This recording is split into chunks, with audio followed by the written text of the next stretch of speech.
जय हिंद, वंदे मातरम। दोस्तों, स्वागत है आप सभी का ज्ञान और कॉमर्स कंपटीशन में। मैं पीके सर आज का आपका क्लासेज यानी फाइनेंशियल अकाउंटेंसी में यानी वित्तीय लेखांकन में आपका यानी के एस सुब्रमण्यम जो आपका के एस सुब्रमण्यम अय्यर को लेकर आया है, जिसमें यानी श्री कल्याण सुब्रमण्यम अय्यर के बारे में आपको बताएंगे। यानी पहला ये न्यू सिलेबस के हिसाब से इसको ऐड कर दिया गया है। देखिए, यानी जो सबसे पहले जो अकाउंटिंग होता है, तो अकाउंटिंग का आज तक हम लोग जानते थे कि अकाउंटिंग का खोज किसने किया। तो अकाउंटिंग का खोज यानी ल्यूकास पेस्टुली ने किया। कब किया? तो 1494 ईस्वी में, यानी इटली की जो वेनिस नगर के निवासी थे, जिन्होंने क्या किया, लेखांकन का खोज किया, जिन्होंने यानी स्क्रिप्चरिस नामक पुस्तक की रचना की। और आज तक हम लोग नहीं जानते थे, यानी आज जानेंगे। यानी कल्याण सुब्रमण्यम अय्यर, यानी इन्होंने क्या किया, तो भारत में लेखांकन के जनक कहलाए। यानी इन्होंने ही सर्वप्रथम क्या किया, लेखांकन का प्रयोग यानी भारत में करना सबको सिखाया। इन्होंने क्या किया, शुरुआत किया। तो यानी कल्याण सुब्रमण्यम अय्यर का जन्म कब हुआ था? तो इनका जन्म यानी 6 जून यानी 1859 ईस्वी में हुआ था। और भारत में यानी लेखा पेशक के जनक यानी लेखे पेशक की जनक कौन कहलाए? तो के एस अय्यर यानी श्री कल्याण सुब्रमण्यम अय्यर कहलाए, यानी भारत में लेखे के जनक। ठीक है। वही यदि यानी पूछता है कि विश्व में लेखे के जनक कौन है, तो ल्यूकास पेस्टुली। उसके बाद से के एस कंपनी की स्थापना यानी 1897 तथा 1900 ईस्वी में कहाँ हुई? तो देखिए, के एस कंपनी, के एस एंड कंपनी की स्थापना सर्वप्रथम सबसे पहले कालीकट में हुआ था। कब हुआ था? तो 1897 में। और उसके बाद से मुंबई में यानी हुआ था यानी 1900 ईस्वी में। उसके बाद से देश का सबसे पुराना भारतीय लेखा फर्म कहाँ? तो देखिए, सबसे पुराना भारतीय लेखा फर्म कहाँ हुआ? तो भारतीय लेखा फर्म की स्थापना मुंबई में हुआ। और उसके बाद से के एस की स्थापना किसने किया? तो के एस की स्थापना किसने किया? तो के एस अय्यर ने किया। सबसे पहला प्रशिक्षु कौन था? यानी सबसे पहला प्रशिक्षु कौन था? तो सोराब एस इंजीनियर था, जो सबसे पहला प्रशिक्षु था। उसके बाद से सिडेनहैम कॉलेज ऑफ कॉमर्स की स्थापना कहाँ हुआ? ये भी यानी मुंबई में हुआ, के एस सुब्रमण्यम के दस्ता में। उसके बाद से भारत में पहले वाणिज्यिक स्कूल के प्रधान अध्यापक की शुरुआत किसने की? प्रधानाचार्य का पद किसने ग्रहण किया यानी वाणिज्यिक कमर्शियल बैंक में? तो वो आपके यानी पंचमत्या कॉलेज यानी मद्रास ने क्या किया, इसकी शुरुआत किया। और उसमें आपके यानी के एस सुब्रमण्यम अय्यर प्रिंसिपल है।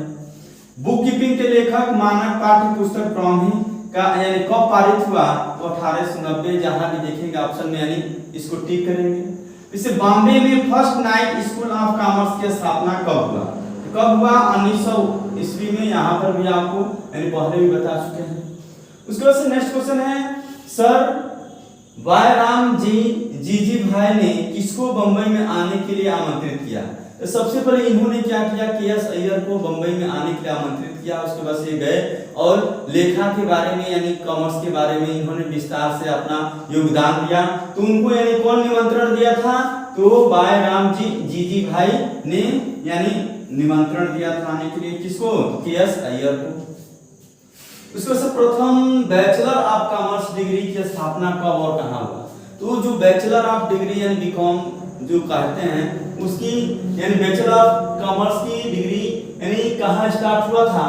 तो 1912 ईस्वी में यानी के एस अय्यर द्वारा 1912 ईस्वी में बॉम्बे में यानी स्टार्ट किया गया।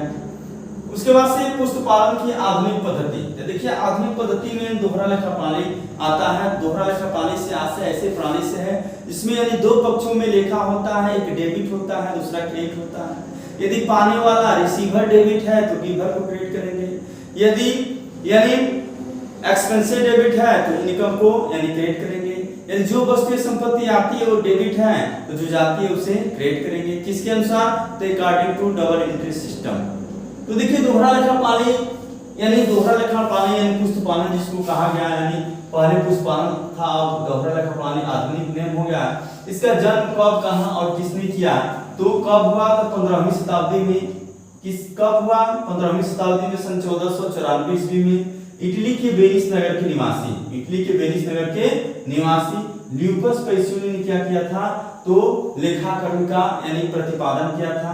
यदि विश्व में पूछे तो आपका ल्यूकस पेसियोली, यदि भारत में लेखांकन के जनक पूछे तो कौन, तो के.एस. अय्यर यानी कल्याण सुब्रमणि अय्यर।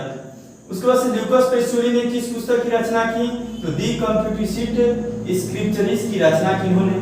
पुस्तपालन का आशय क्या है, तो पुस्तपालन का आशय होता है कि पुस्तकों यानी व्यवसायिक लेन देन का हिसाब किताब पुस्तकों में लिखना ही क्या कहलाता है, पुस्तपालन कहलाता है। इसे लेखांकन सूचनाओं के उपयोगकर्ता में कौन कौन शामिल है, यानी कौन कौन व्यक्ति लेखांकन सूचना का उपयोग कर सकते हैं, तो उसको एक कर्मचारी उपयोग कर सकता है, विनियोजित उपयोग कर सकता है और सरकार उपयोग कर सकता है। इस प्रकार ये पहले चैप्टर का ये एमसीक्यू क्वेश्चन रहा, बहुत यानी कम टाइम में आपको हम पूरा यानी पहला चैप्टर कवर किए हैं। इसमें से क्वेश्चन अवश्य परीक्षा में आएंगे। Dates of thank you. यदि वीडियो अच्छी लगी हो तो अधिक से अधिक शेयर कीजिए, लाइक कीजिए, सब्सक्राइब कीजिए। जय हिंद।